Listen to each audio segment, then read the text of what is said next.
many pilots fly until they're 65? We've got the A fund. I have the B fund. I have the 401k match. You got to go to the airlines because the retirement's so great and the contribution. They're around for 2 years after they retire and they can't even enjoy it. And boom, but they're dead before 70. Either dead or the other thing that the Dr. Tia talks a lot is the difference between lifespan and health span. Like having a long lifespan is of no use if you have no health span, meaning that you can't do you're so sickly, and that's what we're good at, bumping along the very end of life, keeping people alive, but they have no life, right? You have no quality and of that's life, exactly your point. Like you've worked all this time, you spent all this money, and then you get there. It's great. Like, congratulations. You have $7 million in retirement now, but you can't, what are you going to do? Just, Well, and the other thing too is the lifestyle of a professional pilot is really not conducive to good health. This is the 21.5 Show. You're on 121.5, the emergency frequency.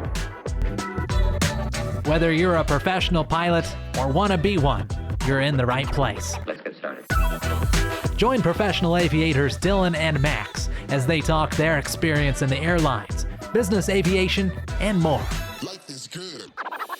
Industry experts, unique stories, and plenty of fun. This is the 21.5 Show. Here we go. Welcome back, everybody. It's Max and Dylan for another episode of the 21.5 Professional Pilots Podcast, hosted by two professional and recreational pilots. Hey now. What's happening? Quite a bit. That's never a good question to ask you. That's a lot.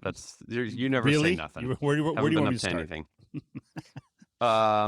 Let's see. Since the last time we talked to you, you've fully completed the new bumper for your car. You've got your airplane airworthy again. You've, 10 million other things, I imagine.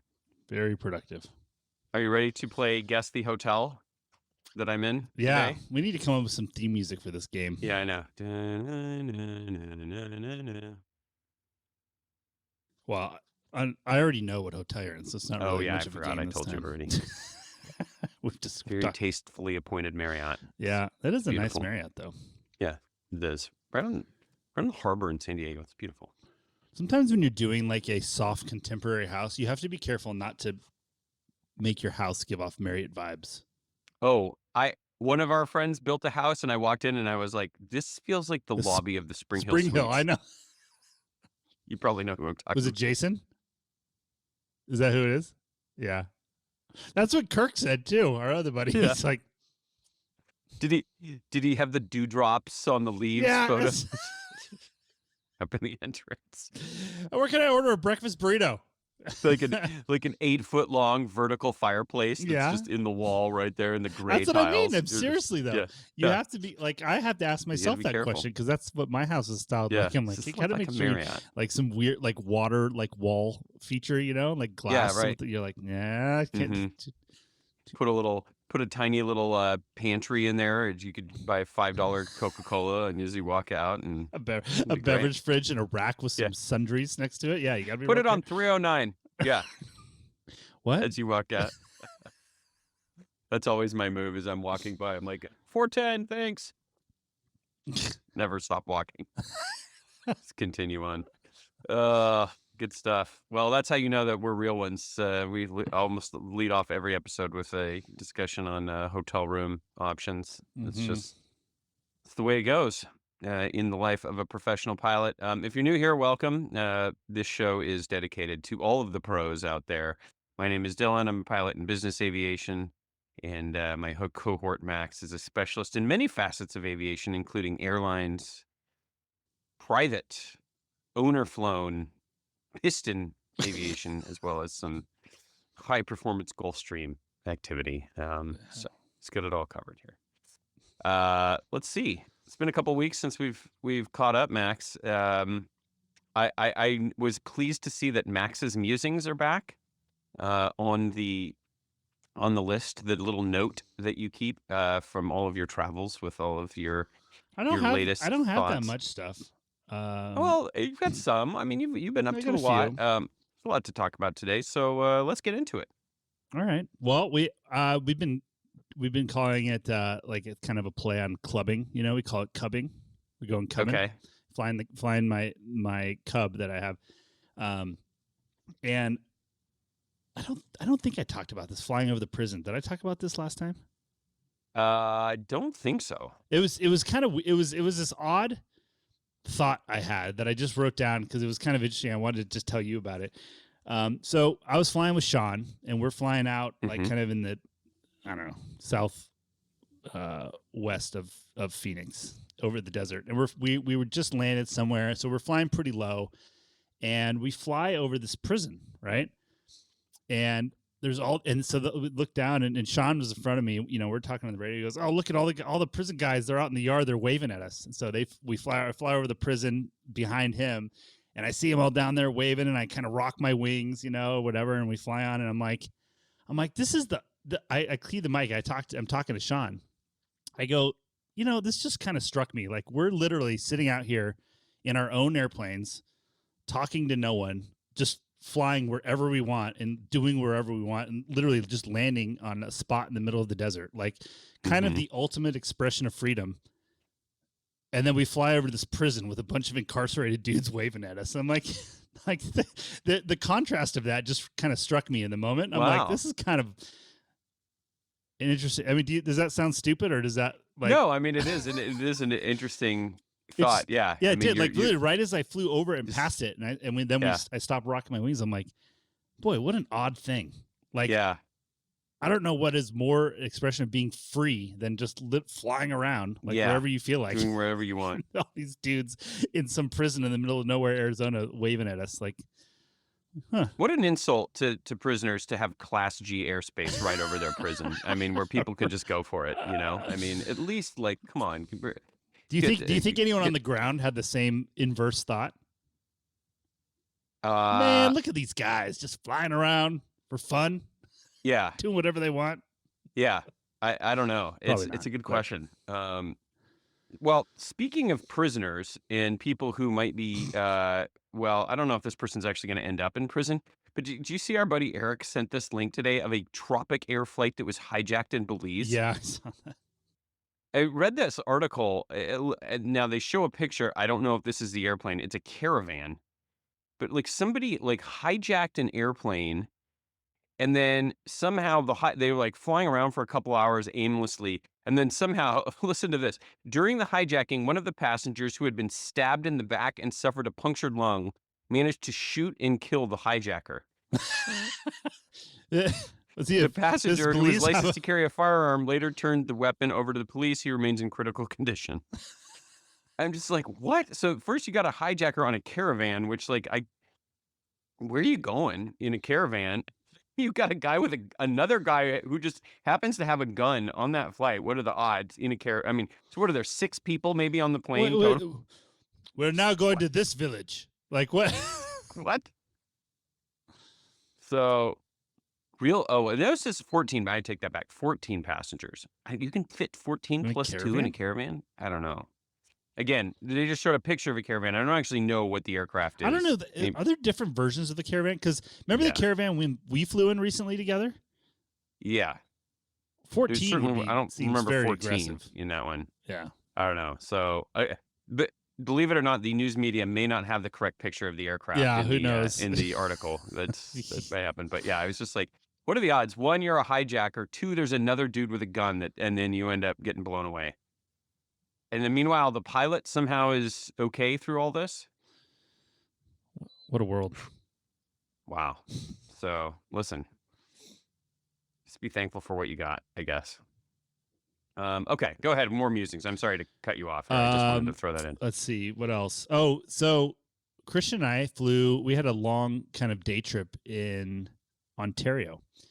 Okay. And I thought, I don't know where I'd heard this, whatever. I'm like, the guy that owns the FBO owns a golf course too. And like, if you tell them you're coming in, they can hook you up at the golf course. So I called and I was like, hey, they're like, oh yeah, we'll transfer you to the GM, whose name is Matt. Great dude. So he's like, oh yeah, we'll get you all set up. So we land at Guardian Jet in Ontario, California. Mm-hmm. This is, and so we land, passengers, on their way. And he goes, hey, you guys ready to go golfing? I'm like, yeah. And we'll just grab our clubs. And he goes, oh, perfect. We got the car pulled up for you, and it's all ready to go, and you're all set up. So it's great. So we get our stuff. We walk, button up the airplane, get our golf bags. We walk through the lobby. They have the Ford Excursion or not Excursion Expedition pulled up in the front with the trunk open, like idling in front of the FBO. I'm like, wow. So we put our bags in, we hop in, we drive down to the golf course. So we go to the starter and we drop our bags off at the bag drop. He's like, oh, you guys are the pilots? You guys are good. Take this cart, go ahead. You don't even need to go check in. I'm like, whoa, all right. Wow. So we literally dropped our bags on, hop in the cart, boom.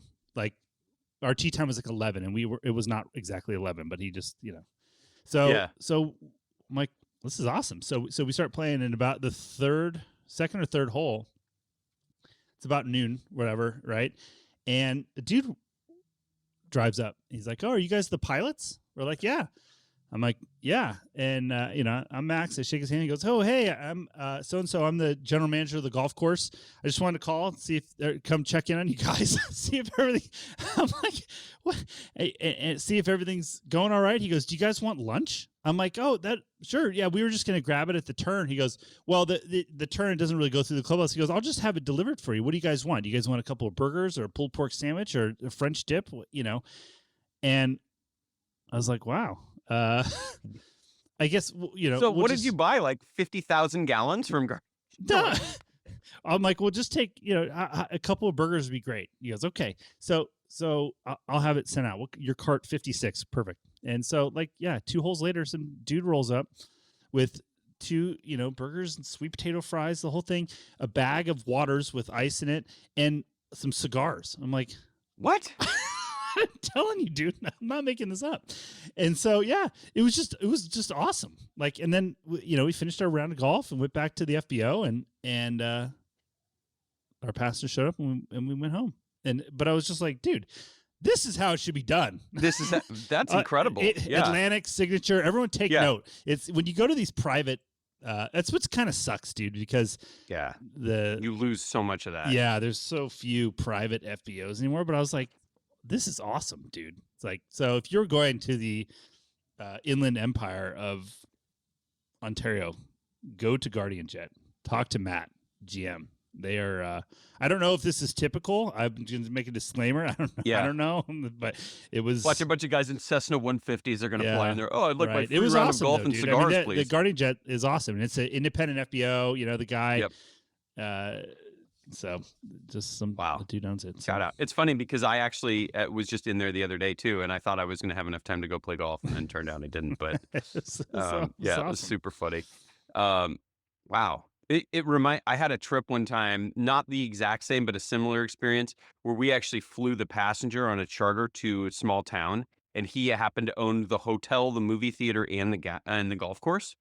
And we just had the best 2-night trip there, because he's like, oh yeah, I'll get you rooms at my hotel. We went in there, and then he's like, we'll go play golf all day at my country club tomorrow. So we probably played 36 holes there. I know, had a great those time. perks are the best. Yeah. I used to fly for Hale Irwin, who's a professional golfer on the at the time I flew him. He was on the Champions Tour, and he just dominated. Yep. But he also designed golf courses, and I remember we flew out to. He was designing this golf course at this place. It was like a golf course, and there was a ski hill, and then they had this.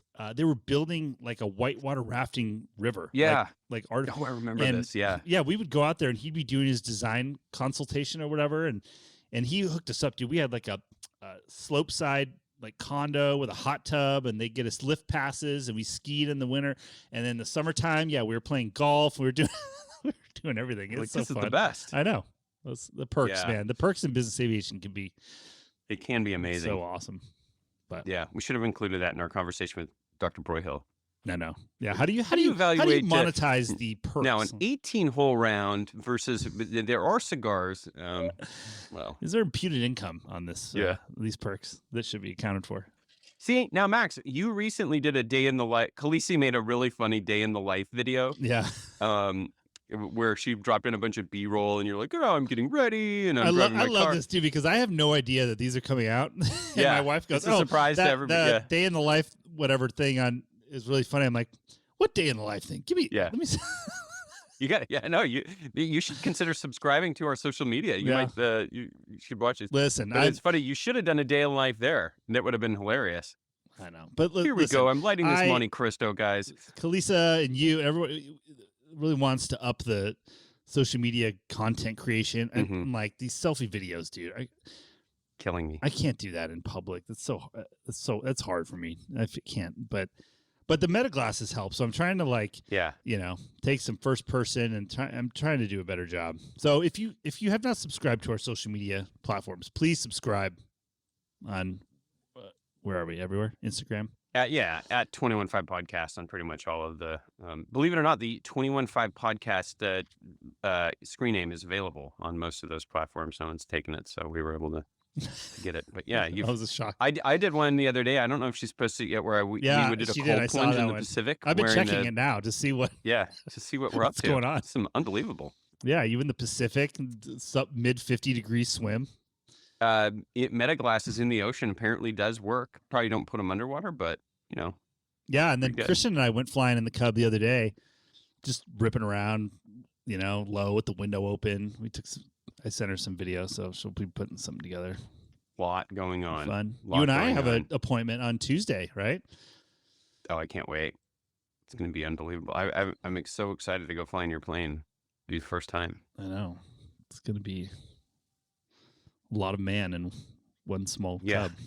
How much fuel we're going to be in the air for about 32 minutes? It only holds 7 fuel stops on our way No, up. it only burns, not much. So you can really stretch the gas.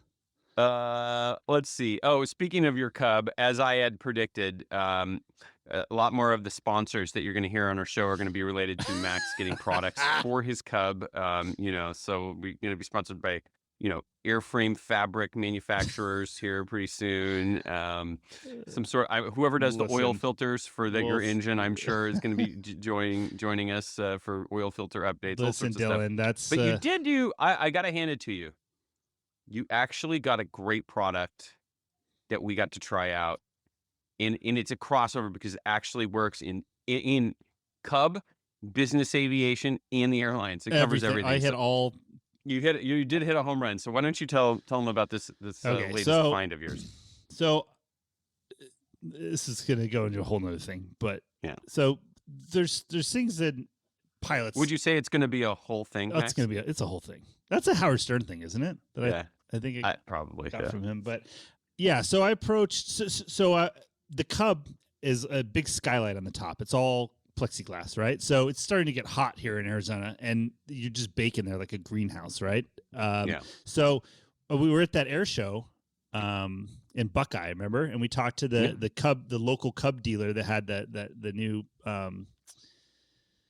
Rotax powered Carbon Cub, and we were talking to him, and we were talking about this shade, right? So it started to get hot. I'm like, God, I really need one of those. So I texted him. He says, I'm like, where do you get that sunshade for the skylight and the Cub?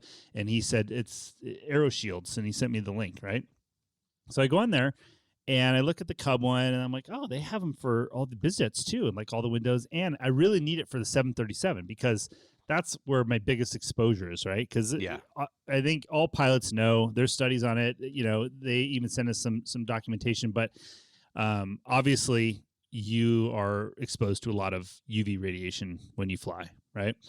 Yep. And so I've always worn face. I put sunscreen on my face and my neck, and then I now even put it on my arms, like every morning as part of my. Well, you routine. Could avoid that by wearing the long sleeve pilot shirt. Well, listen, I'm actually at the point where I'm about to sign off on long sleeves, especially if you're fair skinned, have freckles. Wow. It's because this is serious stuff, dude. Like this is and it was interesting because it kind of all at the same time, and then there were some posts about one pilot showed a selfie photo on our one of these Facebook groups that had a bunch of bandages on his face for a bunch of stuff been removed, and and then you have medical issues where you can lose your medical for a period of time, which is very common for people having skin cancer stuff removed, or even just gets deferred, and then essentially your medical runs out. Yeah, you got a deferral for getting a very minor, what he thought was a very minor thing done, and then they deferred it, and then he's without a medical for 6 months while the FAA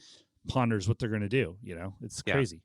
Not good. So anyway, it's a big problem. So I ended up talking to the owner of AeroShields. He sent me the one for the Cub. He sent you a set for the Challenger, a set for the 280, and me a set for the FO side of the 737. So I've used them in all the airplanes, and they are awesome. They're very useful because the cool thing is you can put, everybody sticks shades up in the windows, right? That's like nothing new. But these are custom cut for the shape of the window of the specific airplane. They have suction cups, and you suction cup them up there, but they also, you can see through them to an extent, and they block like 86% of the UV and the heat. So now, like in the 280, we leave them up in the cockpit as it gets hot here, because when they pull the airplane out, that way it's already shaded.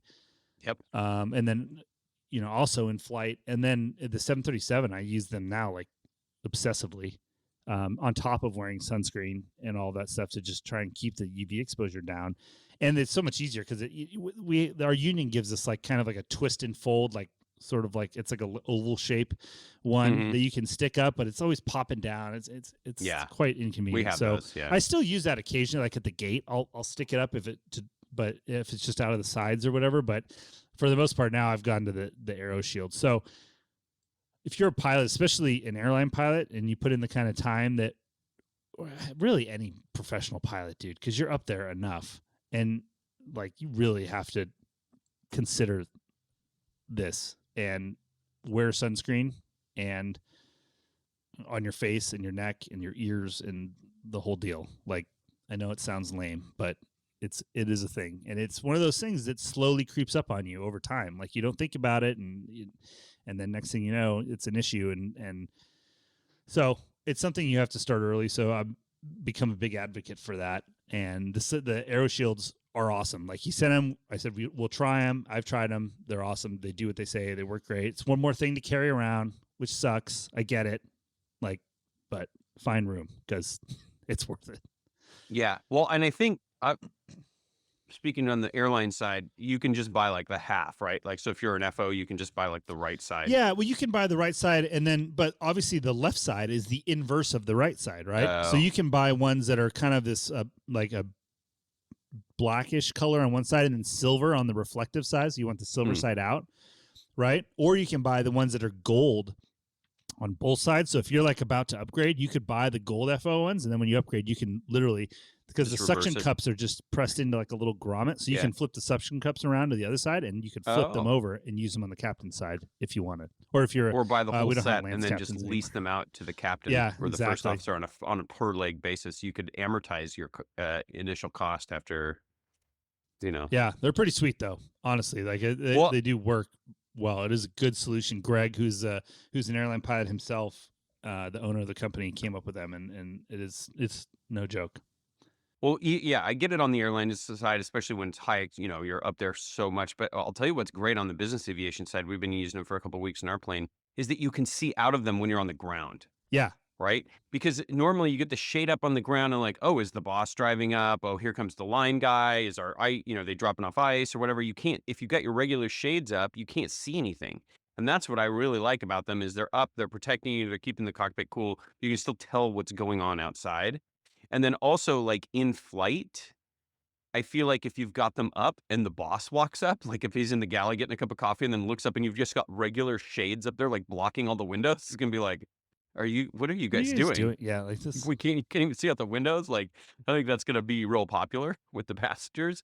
So this is a really nice happy medium where it's like, yeah, we're blocking the sun, but we can still see outside. And they're like very affordable. It's kind of it really is like a no-brainer. It's a no-brainer. And what I like too is you can just roll them up very small because it's like a fabric, kind of. Yep. And you can just put them keep them in the they fit in the cockpit really well. So, and you can just grab one and then just slap it on the window or multiple if you need it. So yeah, I've been enjoying them as well. And so shout out to you, I guess. So much more useful than the Cub oil filters. Well, don't get used to it. Yeah, we'll have a link in the show notes so you can go check it out. The other thing that's like, so I would consider this very low hanging fruit. Like, it's very easy. You can really help with this issue of UV exposure by ordering some sunscreen on Amazon. So the thing is too is I hate sunscreen. Yeah. So that I searched high and low. My wife bought some really expensive like Korean sunscreen that now I really like, and it's like it lasts a long time though. It's like $50 almost, like a little under $50 for a little bottle, but it lasts months, so it's not that big of a deal. And now they're like back ordered, and they can't. I even called the company. I'm like, what is the deal with the sunscreen? I need this sunscreen.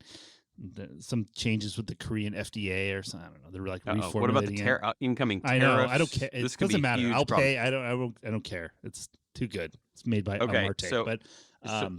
So I'm currently searching for a different face sunscreen to fill in the time here. But the other thing I'm too, going to report back because I've got one on order. You do? It's so funny. Like randomly, not. I didn't realize we were going to talk about this. Your wife, also my sister uses like the Gwyneth Paltrow something goop or something. No, but that stuff is amazing. Yeah, that's really good. No, I ordered. Do you know who Kelly Slater is? He's a surfer. No, professional surfer. He's been around for forever. He created this special mineral sunscreen called Freaks of Nature. I have not used it yet, but I just ordered it, and what I like about it is it's got the roll on, like the little ball, so you don't actually have to get it on your fingers. Oh. And so I'm going to just leave it in the cockpit, and then just, every flight, it's just kind of there as a cue, and then you just kind of roll it on. But it's mineral, which is good. And it's mineral that isn't like, the problem with mineral, which I really like, is that it's like this huge white paste on your face that's the problem. You can't rub in. So this supposedly does not have that. So report back. Let us know. We'll report back on this. This is the type of actionable information that everyone's tuning in for. Well, listen, dude, it's important. All right. And then, and because there are studies, the AeroShield's owner Greg sent me, that it's documented that airline pilots have an increased incidence of skin cancer and stuff. But you know what else they have an increased incidence of, Dylan? Divorce. Yeah, we can't help with that. DVT, deep vein thrombosis, blood clots, right? Yeah. So another super easy thing I do is it sounds kind of stupid, but I wear compression socks as my socks that I wear when I fly. Like nobody notices. They're just black. They look like dress socks. They pull up to like, the bottom of your knee. They're cheap. Yeah. They're like, I'm looking at them right now on Amazon in my purchase history. They're $11 for a 3-pack. Like it's really nothing cheaper that to help. It's so easy to reduce your risk. Just literally change your socks. Like that is actually a big deal. And that's your lower extremities where you get it. Like, I'm young, probably at low risk, but I'm willing to put on, a little different set of Is socks. it uncomfortable at all? Like all no, day? It's not. Literally the only downside I can think of is it's a little more difficult to put on than a regular sock because they're compression, right? So they're but I don't notice it at all when I wear them. They're not uncomfortable. They're just it's a thing. It's part makes of your lower leg look incredible too. Very shapy. Yes, very shapely, very smooth. Yeah. But yeah, dude, it's like that's again super easy, low hanging fruit. That's inexpensive, and I can't really think of a reason why you wouldn't. So let's see if we can get custom DVT socks, compression socks, and we'll put Ted's face on them. And then on one side it'll be Ted's face, and the other side will be like, "Don't forget to put your sunscreen on." It'll just be like old man pilot brand, just like Over the Hill Aviator. Maybe that would be a good brand name for it. It's like, what are you gonna do? We're gonna brand. Ted's gonna come out with a line of pilot healthcare. A lot of you guys have been asking me about my skincare routine in the cockpit. Here it is. Some special pajamas for for the crew bunk. Oh yeah, right. A lot of guys are afraid of polyester as you cross the international date line. I'm going to show you why. These are my jammies. They're made from the fur of an alpaca. Yeah. I go all linen here in the Dreamliner bunk. Could you see Ted? Yeah. I like to leave the top button unbuttoned just in case I need to quickly change into my unit. Maybe it'll be a pajama with an epaulet on there so that it's acceptable to wear in. Like if you're getting quickly called down to the cockpit, you can still show your rank, but you're still very breathable. Yeah. I think that's it. The commuter PJ. Good. Love it. All right. Last thing I'm going to say about this, because again, I think this is important, is obviously your general health is tied to your ability to hold a medical certificate, right? So I'll give you my example of how I became aware of this. So there's a guy, his name's Peter Attia. He has a very popular podcast called The Drive that I'm a premium subscriber to. I listen to almost all of them. But it's kind of like levels, right? Like if you want to get the news, like the base level news we always talk about is like the USA Today, right? It's general, it's easy to consume for everybody. It's a lighter read. Yeah. Well, he wrote a book called Outlive. And Outlive is the USA Today version of all of this stuff. And he talks about, and it's a longevity book. It's what to do to maintain your health, to hopefully live longer, and not just longer, but a better life when you're older, right? To be able to do stuff and yada, yada, yada, which I'm really into. So his book talks about many things, exercise, sleep, and it's a really, really good overhead view of like things you can do to help maintain your health, which a lot of it pertains directly to your medical certificate. Well, one is heart disease. And I read his stuff, and the way modern medicine works is very kind of reactive. It likes to fix things once you already have a problem. It's not so great at preventing problems before they arise in most cases. And so, I learned about this and how to ask my doctor for some additional testing to evaluate my long-term cardiovascular risk. I ended up having risk factors that were high, that would probably have resulted in me getting cardiovascular disease, maybe not in the next 5 or 10 years, but certainly in 20 years or in my 60s or whatever, or 50s even, almost for sure.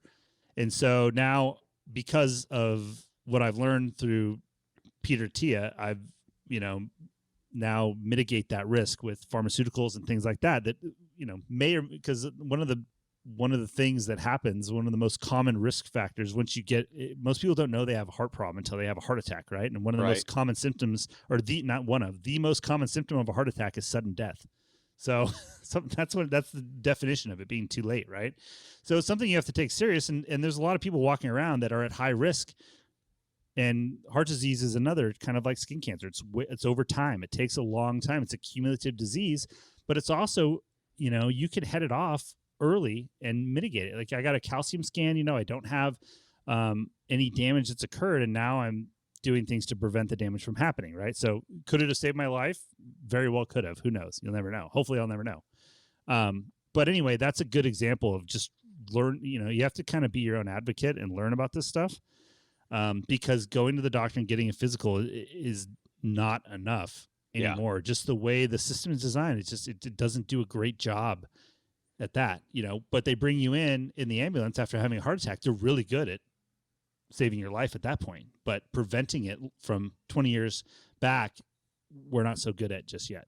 And he talks about all that. It's medicine 2.0 versus 3.0, yada, yada, yada. So if you have any interest in this, or even if you don't, and you just want to do things that could maybe save your life or your medical certificate or things like that, I would highly suggest, I'm no expert. I'm just a pilot like the rest of you, but I've taken a very deep dive into this. I think it's worthwhile, but if you have any interest, I would suggest reading the book. I have obviously no affiliation with him. I'm just a big fan, and I think that book is the best place I found to start to get an overall 30,000-foot view of the landscape of this stuff and what to do. So that is my public service announcement. You missed the cue for the music. I know. Well, you're the disc jockey today. I wish I had it right. for the piano music. Well, I mean, yeah, you listen to this and listen, especially if you're a younger pilot and you're listening to this, you're in flight school, you're like, I don't care about Max's calcium scans. I don't care. I get it. Here's the problem. 66% of pilots are going to experience a long-term loss of medical in their career. It means 2 out of 3 pilots are going to be out of the cockpit for a while. Yes, Harvey Watt offers insurance to protect you, but wouldn't it be great if you didn't have to get out of the cockpit in the first place? That's a much better situation. Yeah, and that's the thing nobody talks about, dude. Like, when have you ever heard, even from like a union perspective or anything, of like, hey, guys, protect yourselves against the sun. Like, there's no movement for this. Yeah, like, exactly. And it seems like kind of like obvious, dude. But I fly with guys every single week. And I've seen people put sunshades up like this, like maybe twice in 5 or almost 6 years. Yeah, it's like a real you just deal. don't see it. It's just not a thing, and but it's a thing. It's a thing, and I'll tell you what. look, all you need to do. Now you're gonna give me a little Getting all stump worked speech, a little up. rant. Well, how many pilots fly until they're 65? We've got the A fund, I have the B fund, I have the 401k match. You got to go to the airlines because the retirement's so great and the contribution, this and that. They're around for 2 years after they retire and they can't even enjoy it. And boom. But they're dead before They're 70. either dead or the other thing that the Dr. Tia talks about is the difference between lifespan and health span. Like having a long lifespan is of no use if you have no health span, meaning that you can't do you know you're so sickly, and that's what we're good at, bumping along the very end of life, keeping people alive, but they have no life, right? You have no quality and of that's life, exactly your point. Like you've worked all this time, you spent all this money, and then you get there. It's Great. like, congratulations. You have $7 million in retirement now, but you can't, what are you going to do? Just, Well, and the other thing too is the lifestyle of a professional pilot is really not conducive to good health. Like if you look at sleep hygiene, like go to bed at the same time every night, get up at the same time. Like we don't do any of that. And now we're in high radiation environments. It's hard. It's more difficult to get a full night's sleep. Like all of these things, and so I think it's even more of an argument that you have to pay attention to it. Yeah. Like I really pay attention. I'm obsessive about an 8-hour sleep opportunity. Like. You have to give yourself an 8-hour sleep opportunity, and sometimes that is very difficult to do as an airline pilot. Yeah. On a well, the opportunity is often there, but making your body sleep. Or is like thinking about things like how thing. alcohol affects your sleep. Once you understand like how disruptive that is, it really makes you think twice about like having a beer at 9. When you're going to bed at 10. Like it's going to disrupt your sleep. Like or even a minute amount. It's crazy once you become aware. And then you look at it, you're like, oh my God, how have I been missing this whole time? Every listener under 40 has turned this show off at this point. I know. They're well, like, listen. How about some That's flight true. advice, bro? Well, that's the thing, dude. And like, but it's also all about balance too. Like, I certainly sacrifice sleep for alcohol in many occasions while not at work, and like it's about having a good time too and living life. Like it's a balance of all those things. But I think to adequately evaluate your decisions, you have to have been educated, right? Absolutely. Yeah. Well, I think these little health check-ins, and I love like what you said. The compression socks. That's super easy. No one will ever know. Very useful. A little bit of sunscreen. Like these are actionable items that are not hard. There's a lot of other stuff that's much harder. Yeah. Like exercise. Right. And and exactly. Like you said, making sure you get enough sleep. Like some of those things are hard and controlling your diet. Like there's a lot of things that are a lot harder. Yeah.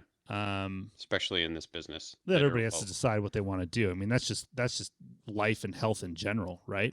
But it just seems like in our job we have so many uphill challenges and our job is directly tied to our health. Yeah, that's and yet we don't pay that much attention to it, I don't think. So yeah, it's the great irony. Okay, enough of this. We'll have more updates on Max's Musings. We'll have a big, huge sunscreen. Forget the luggage reviews. We'll have a big sunscreen review coming up next. We slather sunscreen on, and it's going to be great. That'll be riveting content. All right, on to the rest of the show. Lots to get to, Max. Some reviews. Today we're turning to the new treasure trove of comments we get at YouTube. Kalisa has done a good job of building our YouTube channel, so now we actually have a lot of subscribers and comments and stuff. So I'm having to get used to going in there and reading some of those. So today that's what we're going to focus on. Comments. First one. This was on our James O'Neill video. This person, top of the green, says pilot hiring is over. Companies are pickier and some want a college degree and for you to be the perfect specimen of a human being. Did you copy and paste this from the... I did, yeah. So they want a collage degree. A collage degree? Yeah, which is tough. But not a lot of... Top of the green, what collage did you go to? Yeah, exactly. I don't think Riddle had that as a dual degree, but we'll have to look into that. Listen, what did James say? He said the struggle is real right now, right? But struggle is part of the journey, and it's harder to get a job now than it was a couple years ago. A couple years ago was as easy as it will probably ever be, ever in the industry. So if you use the last couple of years as your baseline, you're going to be disappointed for a really long time. But no, there are still jobs, and there will be more, and this is the way the business goes. Yes, companies are pickier now. That is supply and demand. Go ahead, Max. Regarding the day in the life video, that's the one that you're talking about with the B-roll, and you're making fun of the day in the life pilot influencers. The terrible generic B-roll is the icing on the cake. It brings the cringe to life. That was funny. And then regarding the viral FAA pilot database PSA that we had, that was on the show, and Kalisa turned it into a reel, and the whole thing.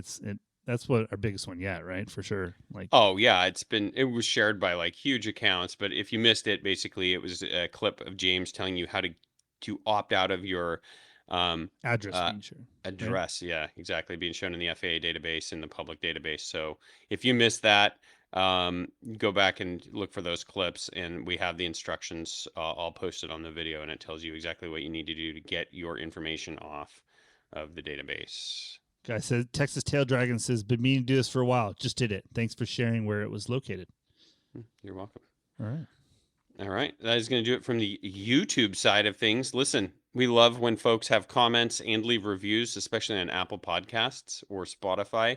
If you drop us a review and then shoot us an email, we will be happy to send you a sticker. Just shoot us your mailing address, info@215podcasts.com, and love the engagement. Okay. Speaking of engagement, Max, we've got a lot in the mailbag to discuss today. And our longtime listeners will know that the mailbag has been brought to you by our friends at Advanced Aircrew Academy. Aircrewacademy.com is the website where you can find all of the offerings they have for pilots in business aviation. If your flight department needs training, this is the place to go. And what we love is their blog. The blog always keeps us up to date on the latest in the aviation education space. Their latest blog post. This is a term that I sort of like shudder at when I hear. I don't know about you, and that is ISBAO. I know. I don't know a ton about ISBAO.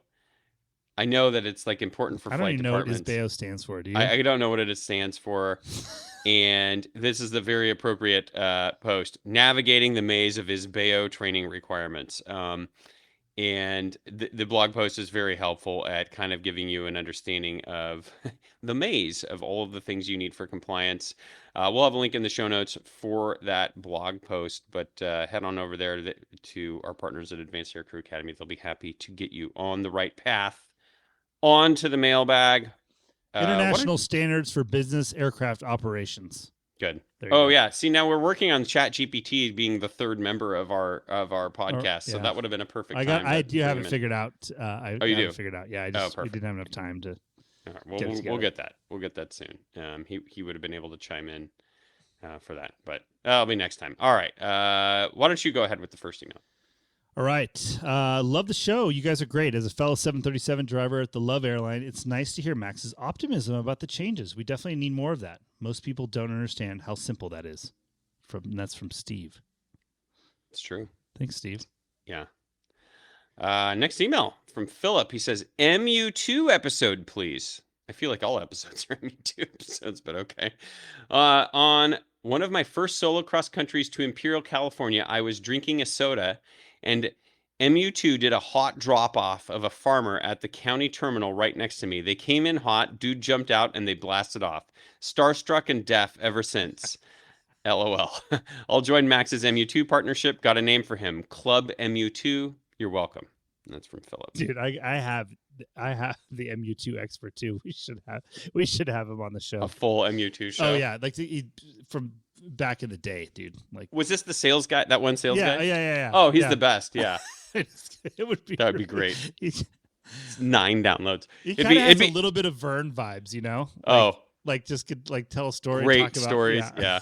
Yeah, that'd be good. It'll be, and then we'll have a contest to see who tunes in more for Max's health update segment or the MU2 war stories segment. Dude, I bought this.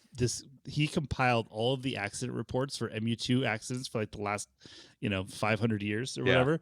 And we were driving in the car with this gentleman and my wife, and he goes, "Why don't you tell me about?" He has a New York accent.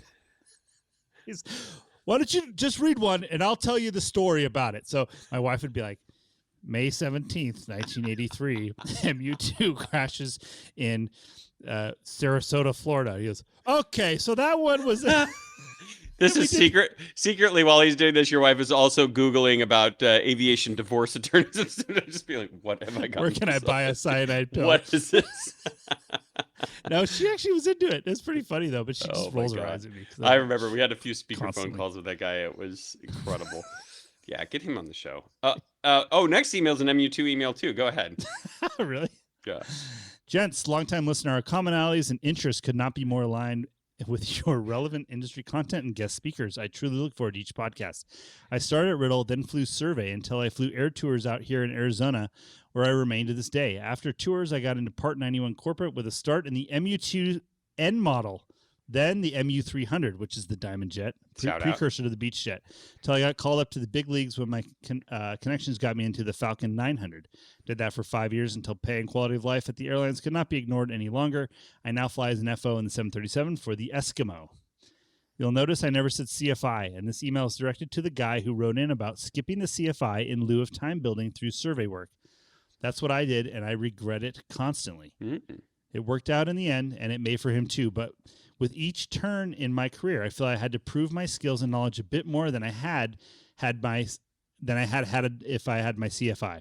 The CFI certificate has a commonality in the industry that you did a hard thing and passed, that you flew with the hardest co-pilots and survived. I cut my teeth other ways and even became a Part 135 instructor pilot without it. But to this day, certain positions in the airlines or outside work remain a bit more distant to obtain without my CFI, even if it's just to go fly GA occasionally to give a buddy a BFR. Every once in a while, I still think about going and obtaining it. If you're only a check ride away from getting it, absolutely do it. Keep up the great work. And that was from Chris. Wow, that was a great email, Chris. Very timely. A lot of great insight in there. Okay. Next email.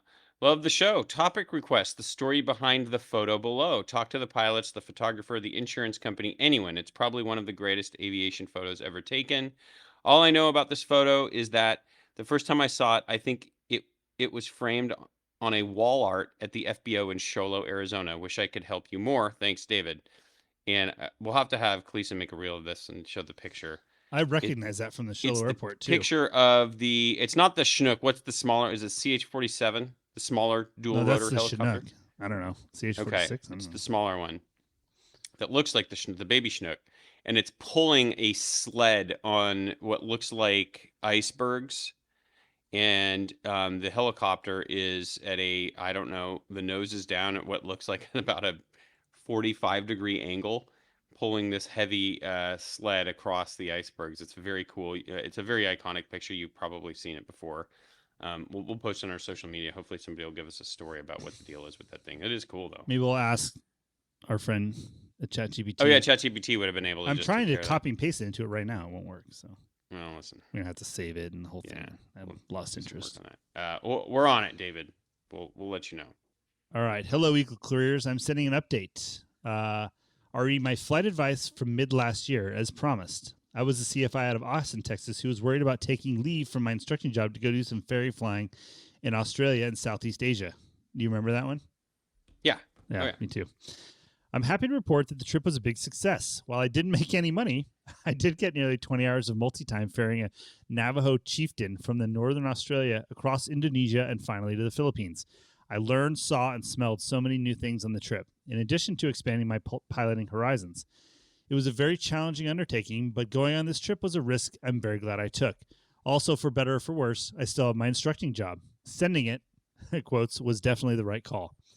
Now back at the home front, I've got nearly 1,100 hours, and I'm hitting the job search and networking hard. I was considering going with Eagle Careers again for my future career development needs, but I recently heard the guys at Raven have a pretty slick flight sim setup, so I'll probably go with them. In the meantime, if you all know of anyone looking for an SIC with 1,100 hours, a pulse, a room temperature IQ, send them my way. Many thanks, and that's from Alex. Send it, baby. Love it. Listen, you want to write Cedar with a couple good stories already? Sounds like Alex could be your man. Could be the. Let us know. We will connect. Yeah, we'll happily connect you. Eagle Careers, Placement Services. We've got just the one. All right. That's going to do it for the emails, Max. Love to hear the flight advice follow up in that email, and we're going to have another one here in the flight advice section. So, thanks to Advanced Aircrew Academy for their sponsorship of the mailbag. And look, we have already beaten the drum on health. We talked about the importance of keeping your medical. Even if you wear your compression socks, wear sunscreen, put up the sunshades, eat only almonds on the overnight, run 500 miles, or what is it? What did that guy walk 10,000 miles for the year? You could do all that. Something dumb can still happen to you and you can lose your medical. We have a buddy who had a injury to his foot. Can't fly. Just stuff happens, right? And you got to protect yourself. And the way that you do that is by visiting harveywatt.com. Check out the offerings that they have for professional pilots. The coverages they've got for loss of medical insurance are rivaled by nobody. There's only a couple providers out there. Harvey Watt is the gold standard. They've got a free calculator you can use to calculate your premiums. Take it over to your boss. Say, listen, we got to protect this temple here. We got a lot riding on this bag of bones. Very important. HarveyWatt.com. Thanks for their longtime sponsor of flight advice. Okay, here we go. All right, Max, this one comes from Michael, and he is the aspiring older second career pilot that had written in to us recently. This is an update on their quandary, both discussed on a previous episode regarding going to the regionals or going to a fractional. You both lean towards the fractional corporate route for someone of my experience and age due to the seniority issues with the 121 route. As a reminder, this person is 55 years old.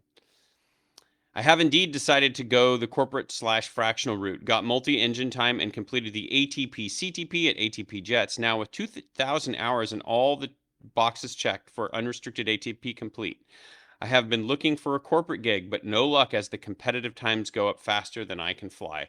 The feedback from corporate recruiters has been for me to go to the regional to get multi and jet time. I met the regional men's, but I'm not in their cadet programs. They are only hiring from their cadet programs at the moment. Joined Pro Pilot World, went to Sun and Fun, attended Business Aviation Association events, applying to every SSE job on the boards and annoying any pilot I can see for advice or a point in the right direction. But no joy yet. I'll keep plugging away at it. Current competitive times for SAC at a fractional are 3,500 total and 500 multi, and type rated in anything with 100 hours in jet time. Seems the type rating without the time and type is of no help. And the stats are flying 850 hours a year, which is extremely impressive. We already said 55, and this is a second career person. So, sounds like they're doing all the right things, but they're not finding any success. Well, let me ask you this. What sets Michael away from the typical applicant? Life experience. Right. And so what do you think? My question would be, is he highlighting his out of cockpit experience? Because that's the benefit. That's the angle he has. He's 55. He's done other stuff versus, maybe gone to college and flight instructed, right? Like, he's done stuff. So I think he might need to get with our boy James and figure out how to. I feel like if James looked at his resume he's been sending out, he would say, you are not highlighting your out of cockpit experience and attributes as well as he should. It's possible. Yeah. I also think that the other, James talked about the frustration that people are experiencing because the goalposts are moving. And this is exactly what he said, look, every time I build more hours, the competitive minimums keep climbing faster than I can fly. So it's a frustrating time. Like, this is a challenging time right now for people that are, in a lot of ways, it sounds like he's doing the right things, right? He's networking, he's flying a lot, he's, applying to a lot of different operations, trying to do everything. So it's like, I'm doing all of the work, but nothing is happening. This is like when you work out at the gym for the first few weeks and you're like, I'm working so hard, but I'm not seeing any gains yet. And this is a tough part of the time in your career at that position where you're like trying to get that first turbine job. So Michael, I mean, I think you're on the right track from the resume standpoint of building time. You've got it seems like you're moving in the right direction. Fine tuning your focus, like Max said, and talking to James is probably going to help you there. Um, but I think there is also an element of patience that you have to have Mm-hmm. because this is just sort of the temporary situation that we're in. I still support your choice for business aviation, especially with the regionals kind of doing their cadet stuff right now. And you will find something, but it is going to you got to keep grinding there. I think the other only untapped area that you may want to consider is starting to network more with aircraft sales folks, especially like in the Pilatus TBM world, where you might be able to get in with like an owner pilot type situation and be like a second pilot there. You got enough time where you might be able to meet some insurance requirements. So keep doing what you're doing. I know it can feel like you're just banging your head against the wall there and not making any progress. So the future is fuzzy, just like Max's camera right now. Um, but I but don't you know know why it what? does this. I know Max's camera goes in and out of focus, and then it'll like focus on what is a bug flying the camera, No, and I then don't know what. No, I don't know, dude. it just looks like it's good. Makes your complexion look better. Excuse me. One other thing I did want to mention here, and I just want to give a heads up to everybody that is in Michael's situation right now, where they're building time and they feel like they've got great experience, and it's just sort of the market timing is tough.